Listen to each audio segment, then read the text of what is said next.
Macro expansion. So this is a program which is explaining macro expansion.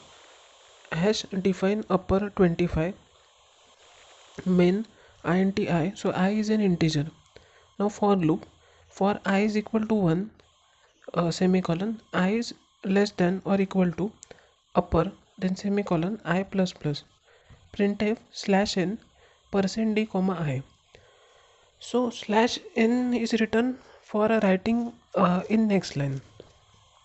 In this program, instead of writing 25 in the for loop, we are writing it in upper, which has already been defined before main through this statement.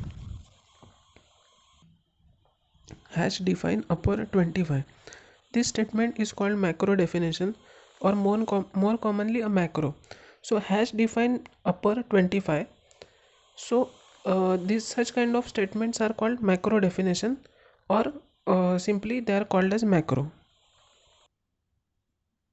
Here is another example of macro definition. So hash define pi is equal to 3.1415. Main float r is equal to 6.25 float area. So float is r which is 6.25. Now float area, so area is also a float. Area is equal to pi star that is multiplied by r star r printf slash n area of circle is equal to percent f comma area. Upper and pi in above programs are often called macro templates, whereas 25 and 3.1415 are called their corresponding macro expansions. When we compile the program before the source code passes to compiler, it is examined by C preprocessor. So before passing it to compiler, it is examined by the C preprocessor for any macro definitions.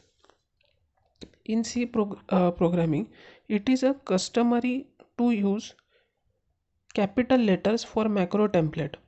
This makes it easy for programmers to pick out all the macro templates when reading through the program.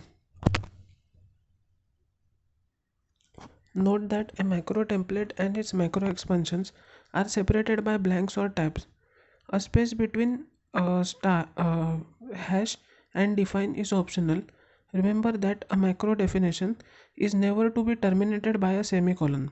So we cannot terminate a macro definition by semicolon. And now $1 million question.